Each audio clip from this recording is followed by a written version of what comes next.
to the Let's Talk Health podcast, sponsored by the Access Health and Wellness Association. Thank you for tuning in. Got a great show today.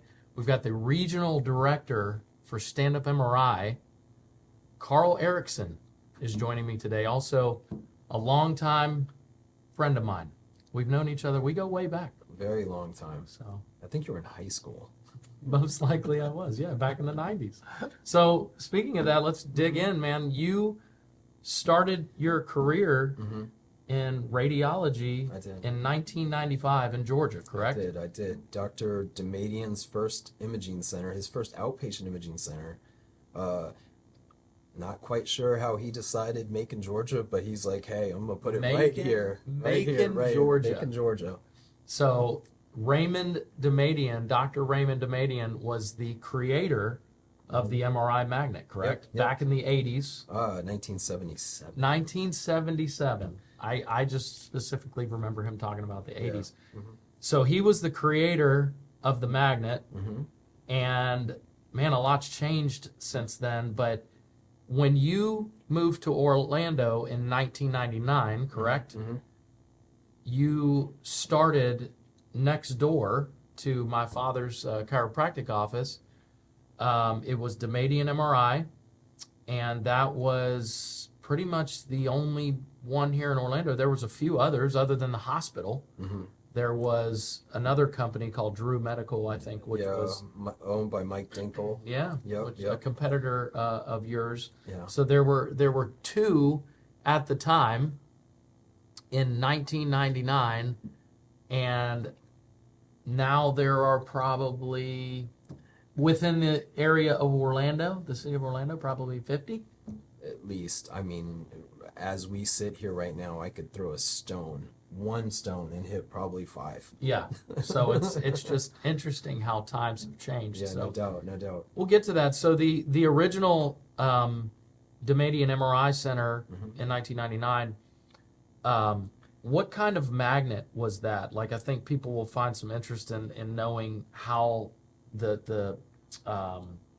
how it started from a standpoint of what the technology was like back then.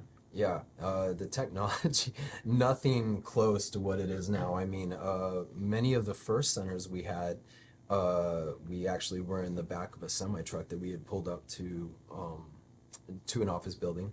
You know, maybe it was like a warehouse, and we had like herding cattle? Just pretty much, yeah. And then when we moved, when we opened up Orlando, it was more of a traditional type open. It was like a 4-post open scanner that was kind of open on the sides. It was actually really nice for the patients because, you know, if you were claustrophobic, you could look outside, and it wasn't too bad. It was actually pretty well open. I mean, if you can imagine the MRI unit and then just like a 4-post going on. So the competition against the MRI at that time was the CT scanner, right? Computerized tomography, basically. Was there hesitation from doctors to order MRI because it was newer? Like, I mean, or were they just ready to roll with the next best and greatest technology? Yeah, I think that when Dr. Demadian invented MRI, it was a concept where, you know, now we're looking at soft tissue versus a CT where you're basically looking at bone detail. So, you know, how do you use this? What are we imaging? You know, so, you know, it's kind of come down to, you know, where we're doing a lot of spine work, we're doing a lot of head work, like with the brains, shoulders, knees, you know, the extremities. So it's just the soft tissue. It started building Absolutely. pretty quickly. There was not a lot of skepticism towards it. Absolutely. So explain to me, you know, how the MRI works is they go by Teslas, correct? Yeah, not like the car. Yes, that's. I just want to make sure there's no confusion there. So explain why it's a Tesla. Yeah, so obviously going back to magnetic field strength, right? So that is one component of what we do, and it obviously, you know, there's an image quality factor that's in play, and as most people feel, the higher the field strength is on your, or the higher your Tesla strength is, the better image quality you get. Like a TV, like high definition compared to old school standard definition. Something right? similar to that, right? Like, remember the old iPhones compared to what we've got now, Yeah. right? So, everything is always improving. Picture quality. Right, absolutely. So you originally started then in, at that time with a .03 Tesla magnet, right? Yeah. Which was at the time all the rage. It was. So then in 2002, Stand Up MRI comes into Orlando. Mm-hmm. The company was created out of South Florida, correct? Or was it out of New York? Out of New York. Out of New York. Company was created. The first Stand Up MRI in Orlando, and that was a .06 Tesla Right. magnet. Right. But you also had the ability to put the patient in a machine that was non-claustrophobic. So it's wide open in the front. There's nothing in front of your face. But how did that work? Like, was that just same thing, like right off the bat, where people like, oh man, this is great, or did you really have to go after it to market that stuff? Yeah, it was actually pretty difficult to market because it was so different, right? Here we are coming through, going, hey. I mean, the obvious thing was how claustrophobic friendly the scanner was, but what we really had to educate the community on was, and the reason why I started,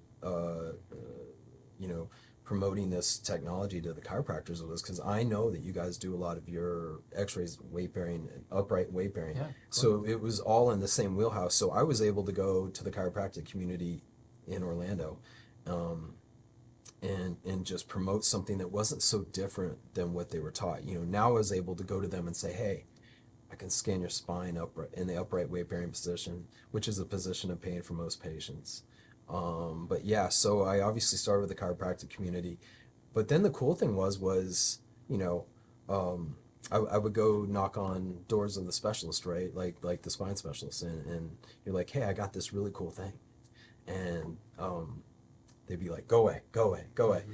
But the cool thing was as our work started to get to, from the chiropractic community into the hands of the specialists, there were a few of them, like Dr. Robert Masson, neurosurgeon, right? And he, at first, he had some gatekeepers in his office, like, go away.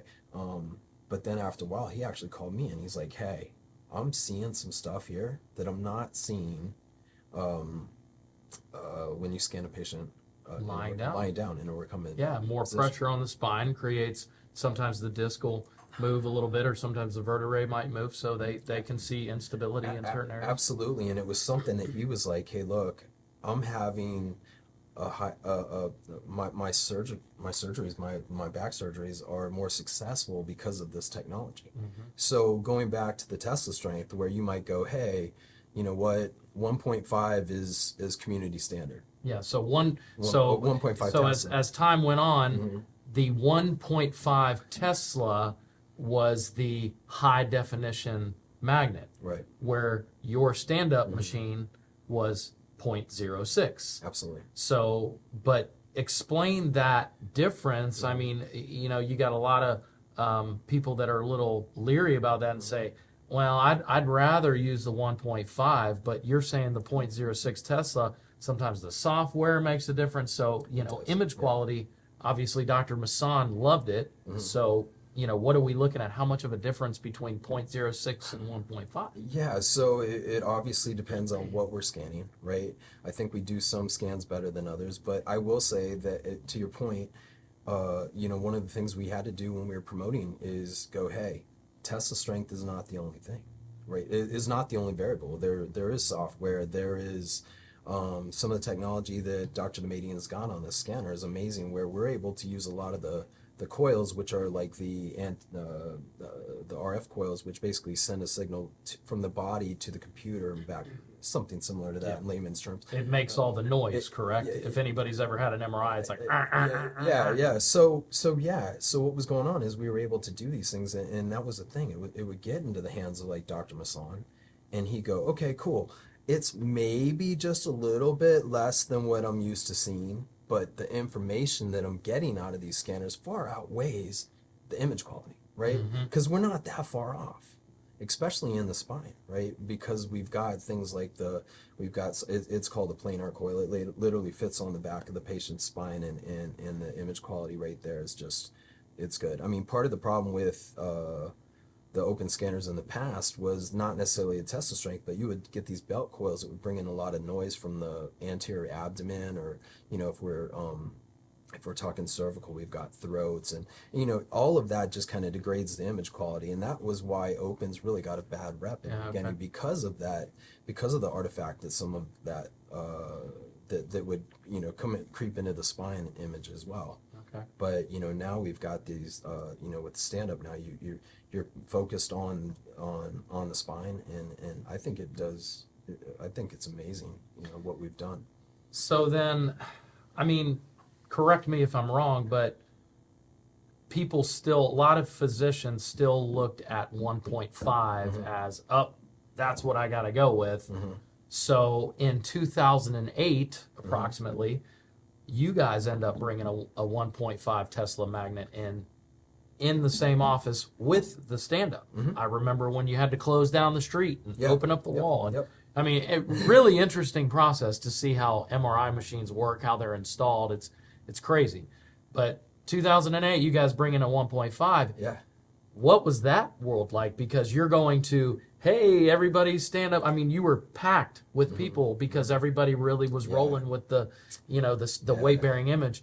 Then you go to the 1.5, and then you got to market that. And you're going, so what do you do different? It was very difficult, because now all of a sudden we're in the process of rebranding, but then we're going out and saying we've got this really cool thing, and we've been promoting upright weight-bearing positioning to you, and claustrophobia, right? If that's an issue, to going, hey, we've got the same scanner as they've got in all 50 locations in Orlando. Yeah. You know what I mean? So, but again, we've got some really good doctors that were referring into us, and one of the things that we were just able to identify was like, hey, look, there's a segment of the business that doesn't necessarily need to be scanned upright, you know, and we were able to take some of the extremity work, take it off the scanner, take it off the yeah, because technically the extremities are better in the 1.5 Tesla, right? Yeah. If the patient's non-claustrophobic, I mean, that's what we want to set to. Yeah.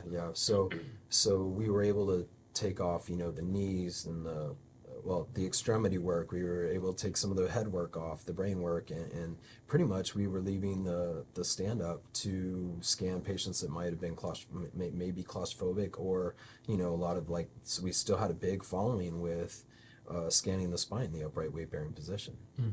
You know, and I even forgot to talk about this earlier, but flexion and extension, right? There was no other scanner that was able to do that, and we were over here going, hey, we're doing this thing. And again, that made it so hard to go to some of the traditional guys and go, hey, we've got this thing. Yeah. And they're like, I think for us I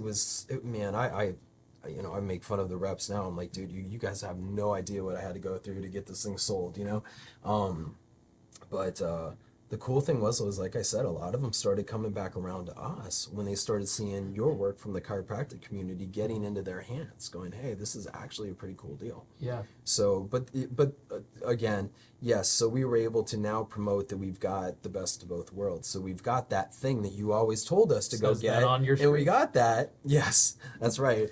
The best of both worlds. The best of both worlds. So we were able to get the patients, and we've got a following for the stand-up and the things that it can do.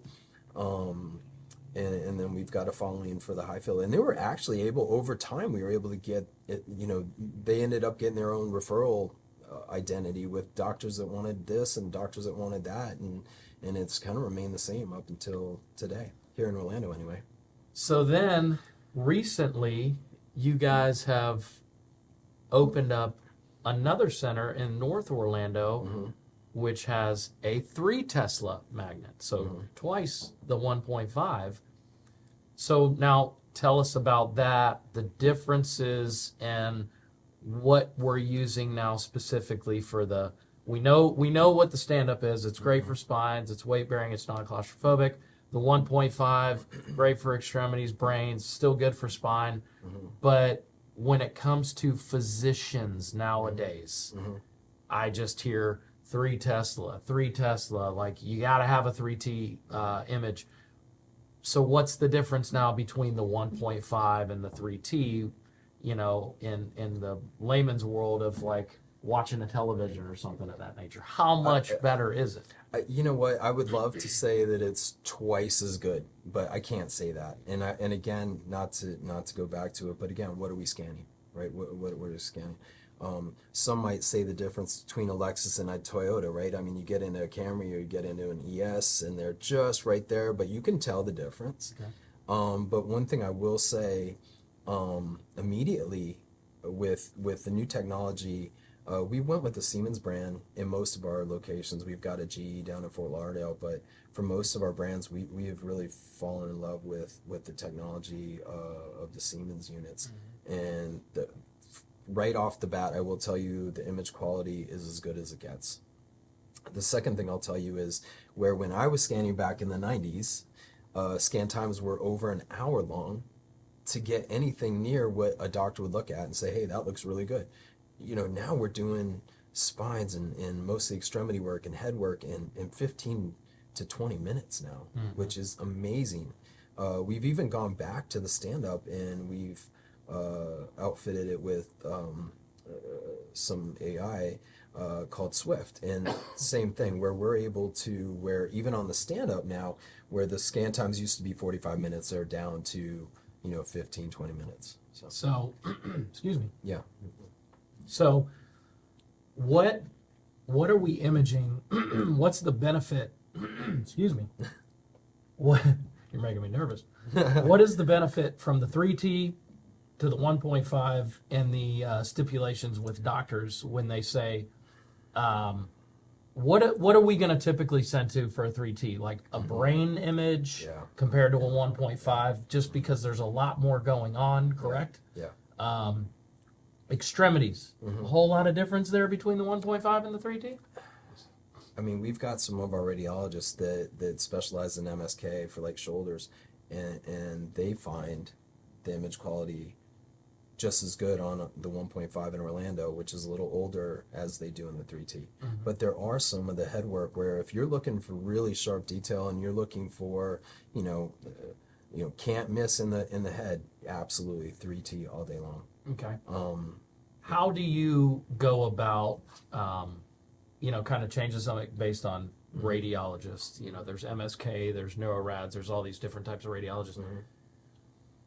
I mean, I know you've had a good history with certain radiologists in the past, but how do you go to choosing some of these guys? I mean, do they find you? Do you find them? Like, how does that work?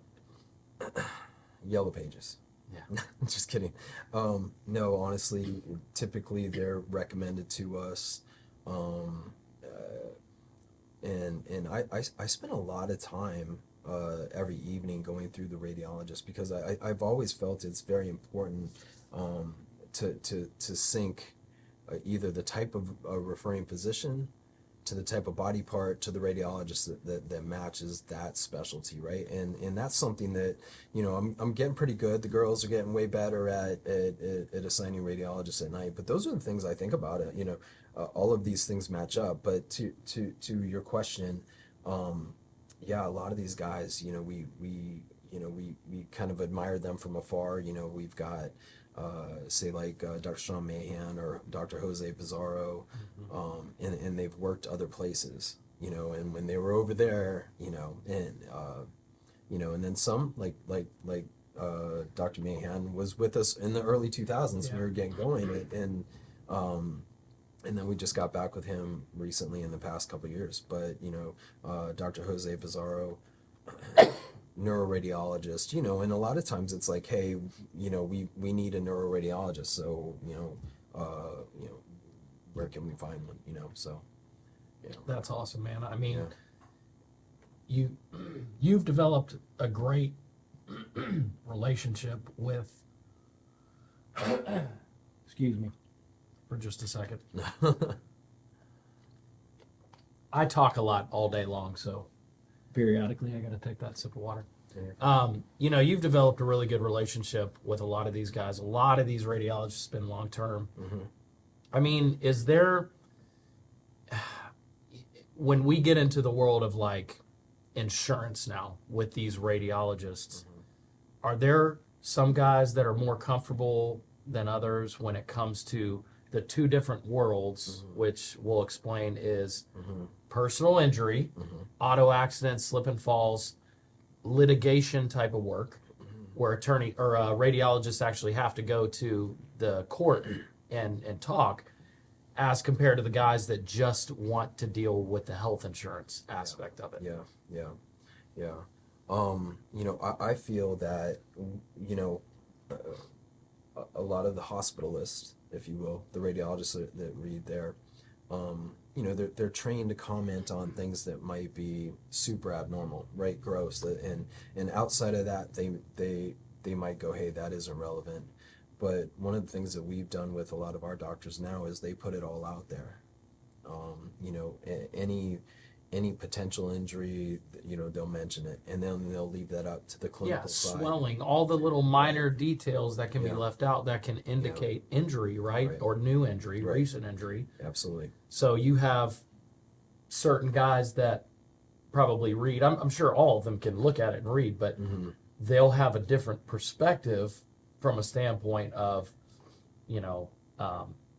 basic as compared to probably more detail, right? Absolutely. There's some causation in some of the MVA stuff that a lot of our guys will comment on. Now, if they see something like you had said, acute, they'll mention it. And that might go unrecognized by maybe a standard radiologist that isn't, like I said, more of the hospitalist based. Certain guys that know they're not dealing with litigation, Right. so they don't necessarily have to argue certain points. Absolutely. And then, on that subject, moving on, insurance-wise, obviously insurance is a big part of why we do this Let's Talk Health. It's different when it comes to personal injury and the health insurance side. Absolutely. Personal injury, do you run into any problems, like with approvals or anything? No, it's pretty much, one phone call just to verify benefits. Yep. A lot of times we may have to call the attorney and just, give them a heads up that, this is all taking place. And then on the health insurance side, it's a lot. It's difficult, right? Because I think as a consumer, if I went to you and I said, hey, Dr. Danny, I need an MRI, and you order me one, and you send it next door to us, and I'm thinking everything is moving along. And that process could take us as an MRI center. Some are pretty automatic, but then we've got a couple weeks and almost three weeks to a month sometimes on some of these insurances, and it's not on us. It's just the insurance companies need to see that certain things have happened. So in our world, it's the patient comes in an acute pain, correct? We don't just order an MRI just to order it. We order MRIs because we need more detail than an X-ray. Yeah. But when we're in the business long enough and we understand what an MRI is going to tell us, we order an MRI for this patient. Patient agrees with it. And now we have to explain to them, which this wasn't always like this. Well, I'm going to put in the order for an MRI. However, if it's approved, you may get in right away. If it's denied, oh no, I have really good insurance. Well, it doesn't really matter that much anymore, because the insurance tends to say, I'm going to deny it just for whatever, giggles, Yeah. and then we need to find out why. Well, in today's world, it's if there's not 6 weeks of conservative care, which either entails physical therapy or chiropractic care, then they're going to deny it typically automatically, unless the patient gets worse, correct? So then, we go through the process. You have to get the denial back, which sometimes takes, a week? Yeah. And then you have to get it back to us. Then we have to set up a peer-to-peer discussion with one of the insurance doctors. And that could take a few more days. Meanwhile, the patient's sitting over here in pain, waiting, going, what's going on? Send me to another facility, and it's really not your fault. You'd have to start the it's whole not process our again. fault. Yeah.